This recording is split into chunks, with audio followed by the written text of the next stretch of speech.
Welcome back to the Media Man Cave, everybody. Today I want to talk about a book that I picked up back in March when I was at the African American History Museum in Washington, D.C. This book right here, Hip Hop Raised Me. Anybody who knows me know I'm a huge hip hop fan. I've been a hip hop fan ever since Ghetto Boys dropped My Mind's Playing Tricks on me. So when I saw this on the shelf and I flipped through it and I saw all the amazing pictures, I thought to myself that I had to get it, despite it costing an astronomical $65. But I went ahead and paid for it, and I don't regret it. It's a pretty lengthy book, but majority of it is pictures, and it has a little bit of history and a little bit of story within it. So I'm going to do a short review of it, and maybe you'll want to go out and purchase it for yourself if you like what you see. Let's get started.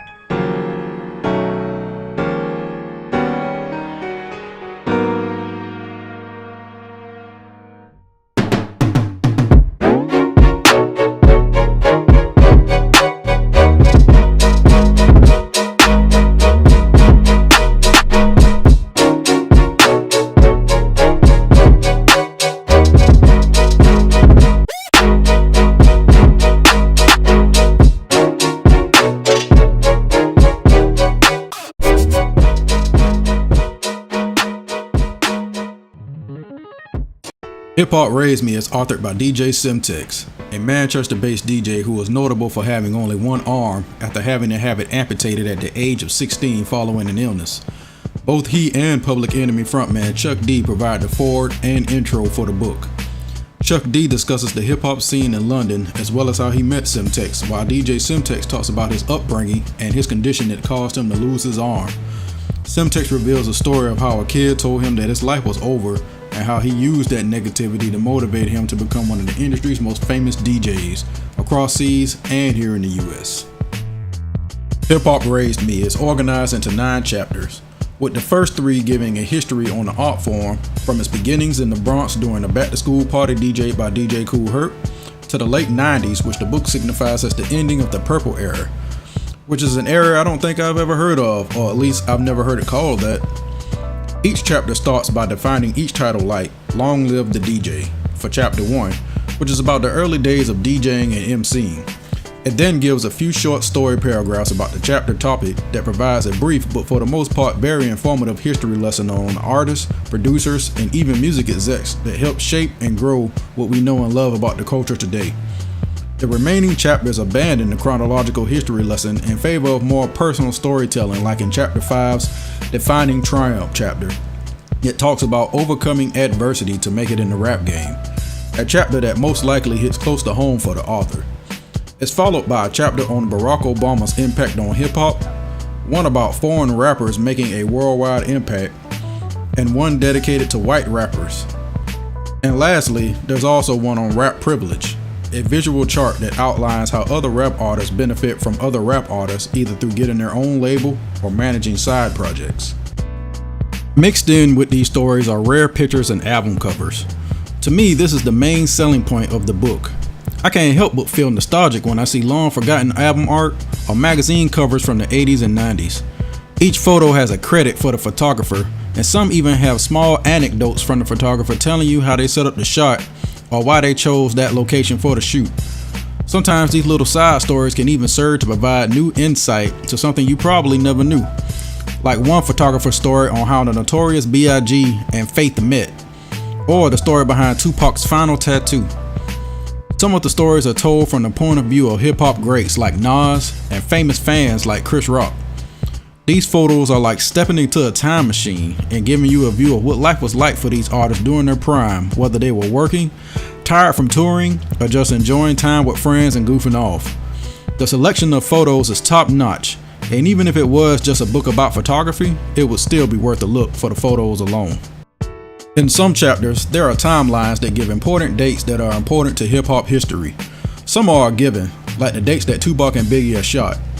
But some are probably lesser known, like the day Rockefeller Records was formed, or when the Mobile Award started in the UK. It's a great addition if you're somebody who likes to memorize and keep up with dates, to rattle off to somebody in the future to show your knowledge. Also thrown in are pages dedicated to the type of apparel worn by rappers like Adidas and FUBU, as well as a section about shoes and the rappers who made them famous. These small 2-page sections do a good job of rounding out the historical value of the book. However, everything is not perfect with the book. I feel like the stories giving you the history of the different eras could have been a little longer and could have had more quotes from people who lived through that era, especially the section about modern artists. But I can understand how that might greatly increase the length of a book that's already around 440 pages. When it gets to around chapter 4, I feel like the book completely loses focus. Titled What's Beef?, chapter 4 just barely grazes the majority of the famous beefs throughout hip-hop history, instead choosing to focus almost entirely on Tupac versus Biggie and Jay-Z versus Nas. Also in this chapter, the book just abandons the beef theme and starts showing random pictures that fit in more with the previous chapter about the 90s. There's also a laughable insert that tries to at least mention some notable beefs, but then also goes comical by saying that 50 Cent basically beefed with the world. They could have just said he beefed with Ja Rule and call it a day, honestly. Then there's the chapter on Fear of the White Rapper, a chapter that seems to try to justify white rappers' use of the N-word, or at least discuss it in a way that makes it seem as if black rappers need to get over it if they get upset about it. It's a weird chapter that ends up almost highlighting white privilege while trying to dispel it. My biggest issue with the book, however, is an issue that seems to plague hip-hop history in general, and that's the absence of Southern hip-hop history. If this book is to be taken at face value, then Southern hip-hop has no genesis when it comes to DJs, dances, or MCs, and it seems to suggest that everything started with Outkast. Even Outkast gets merely a passing mention and only 2 photos. There's no mention of UGK, Ghetto Boys, Dungeon Family, none of the 80s and 90s booty shake craze, no Lil Jon and the Eastside Boys, and almost worst of all, no mention of Master P and the No Limit Soldiers, despite Cash Money getting several mentions themselves. Only a few artists who went platinum get tiny inserts about their history like Da Brat and Ludacris. Basically, everything past chapter 4 comes across as unnecessary and could have been used to extend the history. After chapter 4, it kind of becomes a personal opinion piece about subjects such as Obama being a hip-hop fan, rappers from the UK that may not be known outside of the UK, and defining triumph that primarily focus on the rise of Kanye West after his jaw surgery, and Macklemore and Ryan Lewis of all people. The book was published in 2016, and the final 2 rappers you see at the end are Future and Young Thug. They follow Chance the Rapper, Joey Badass, Kendrick Lamar, and J. Cole. I personally think they could have left it at those guys.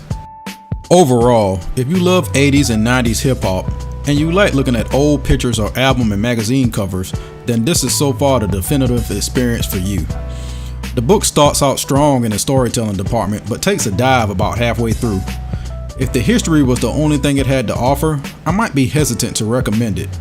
But mixed in with the photos, the timelines, and the little known facts by people who lived through the era, I can easily recommend it to anybody with even a passing interest in hip hop history. Just as long as you know it's told through the eyes and the opinions of one UK DJ.